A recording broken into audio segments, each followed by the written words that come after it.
know on TV? I said, nobody. She said, anybody in this school ever been on TV? I said, no, ma'am. She said, anybody in your neighborhood ever been on TV? I said, no, ma'am. She said, well, what makes you think you can be on TV? And she crushed me. I'm going to try to share with you what I've learned in my lifetime. All the difficulties, all the ups and downs, all the mistakes, everything I've learned from it. I'm going to just put it in a condensed package. 6th grade now, 1968, I'm 10. They sitting up there and people started standing up. Brenda wants to be a doctor. Larry wants to be a lawyer. So I stood up and I'm thinking to myself, now this is a gold star moment right here. Oh yeah, this is the day I've been waiting on. I'm gonna get recognized for the brilliant cat that I am. And it's no doubt in their mind now who the star student of this school is, because I done put something on my paper that was unbelievable. Because nobody had wrote on their paper, I want to be on TV. I get up in front of the class, she said, what did you write on your paper? This is big. I said, I want to be on TV. She said, why did you write that on your paper? I said, because that was our assignment for today. She said, and what made you think you could write such a thing on your paper? Who do you know on TV? I said, nobody. She said, anybody in this school ever been on TV? I said, no, ma'am. She said, anybody in your neighborhood ever been on TV? I said, no, ma'am. She said, well, what makes you think you can be on TV? And she crushed me. I said, I don't know, but that's what I want to do. She said, I'm going to call your house and I'm going to tell your mother that you're a smart aleck. So when I got home, she on the front porch. And she said, what did you do up at that school? I said, well, Mama, I just did what she asked me to do. She asked me what I wanted to be. I wrote, I want to be on TV. She said, why did you write that on the paper? I said, because Mama, that's what I want to be. She said, when your daddy get home, I'm going to tell him you've been up at the school being a smart aleck. So he comes home, he takes his bath, and he's reading the paper, and afterwards, he said, boy, come in here. He said, what is this your mama telling me you did up at the school? And she's standing there. Tell him what you did. And I said, I wrote on a piece of paper, I want to be on TV. He said, what you do that for? I said, because that's what the teacher asked us, Daddy, what we want to be. She said, and you being up there being smart, he gonna put a smart answer, he want to be on TV. My father looked at me and said, well, what's wrong with that? He was going, well, Slick, he gotta be more reasonable like the teacher said. He said, well, Bill, that don't make no sense if that's what the boy want to be. She said, he can't do what he want to do, got to do like the teacher said. He said, boy, go in your rooms. Come in the room a little bit later on. He said, boy, what you write on your paper? I said, I want to be on TV. He said, well, what she want you to put on the paper? I said, I don't know, Daddy, like a policeman or ball player or something. That's what all the rest of the boys put. He said, well, put that on the paper and take it back up to that dream-killing heifer. So he said, now take that paper and put it in your drawer. He said, every night before you go to bed, read your paper. He said, every morning when you get up and go to school, read your paper. I did it. If you turn on your television set 7 days a week, I'm on there somewhere, because that is a principle of success that all successful people know. If it is written, so shall it be. That's the deal. If you don't have what you want in life, just check yourself. Is it written anywhere? Have you wrote it down? Have you claimed it? Have you laid it into faith? Have you willed it into existence? Has it become a law? Did you write it down? If it ain't written down, what you want? And what I learned was that success that all successful people know, we write it down. It's a vision board. You got to have vision boards, man. Y'all to see what's on my laptop and my computer. Even I still have visions. A man without a dream or vision shall perish. You've all heard this. I just try to put it in a way where it's real talk. See, writing it down makes it doable. If you go through a school zone doing 35 miles per hour and the police stop you and a truck was blocking the sign that said 20 miles an hour, guess what? You still get the ticket. You know why? Because it's a written law.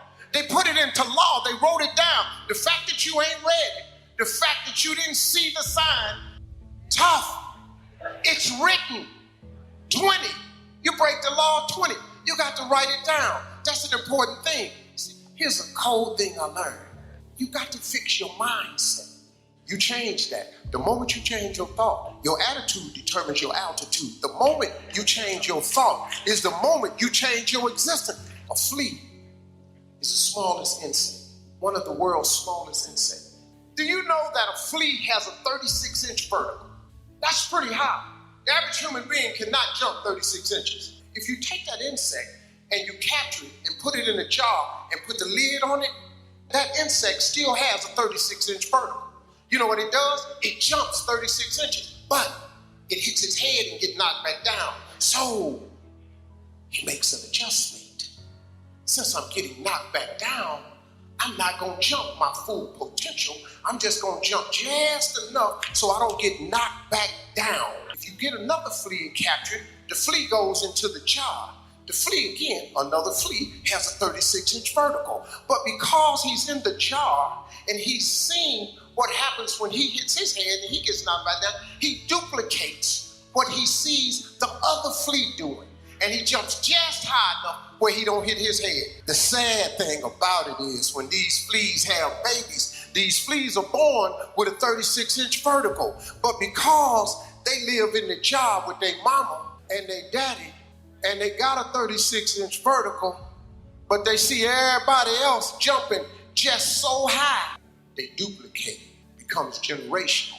It gets passed down. The parent ain't got enough sense to say, hey, I messed up my jump, but you though, you can still go 36. Your brain is your lid. If you take the lid off, the potential in every one of us is expansive. It's unbelievable. Imagination is everything. It's the preview to life's coming attractions. You know what that means? Everything was once a thought. That's what that means. Let your imagination go. Open up your mind, trip a little bit. The Wright brothers were sitting around one day and said, hey, I want to fly like a bird. So people said, come here, man. What this dude just said. Tell him what you just said. I'm going to fly like a bird.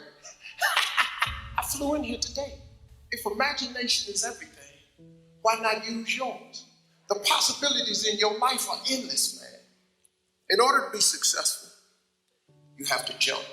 It's like you're standing on the edge of a cliff. In order to be successful, you got to jump. Everybody in here, you got to jump. If you don't jump, you can't be successful. Problem is, when you jump, you don't know if the parachute is going to open. So fear freezes you. The fear of failure, you've all heard all this stuff. I just have a different way of putting it. The fear of failure is the number one cause of failure. It freezes you. But let me explain something to you. If you don't jump, here's the one thing that's guaranteed. When you jump, you don't know if your parachute will open. But here's a fact. If you don't jump, it ain't opening for sure. It don't open at all. There's no chance of you enjoying the ride. But now here's the deal when you jump. Listen to this. I will tell you this. It ain't gonna open right away. I promise you that. When you jump, it's not opening right away. Oh, you're gonna get cut up because the parachute is not going to open right away. But see, and your parachute is success. Success. When you experience success, it opens the parachute. And now that fall is now a ride. It's an incredible ride. Your view is different. You see people on parachutes in the air all the time. You see them on TMZ. You cut on TV shows and watch people live their life. Stop watching people live a life you could be living. Jump. Jump. You got to jump. What you waiting on? It's safe right here, but it ain't about nothing right here. Living is different from existing. If you want to live, you got to jump, man. Just jump out there. But you got to jump. You got no life standing on this cliff, looking over, looking at everybody fly by, soar through the air like birds. You got to jump, man. That's the cold part. You got to jump. If you ain't never jumped, you don't even know if your chute works. You got to jump. You don't jump, you're gonna sit there. Parachute on your back, safe. You good? You existing? I chose to jump.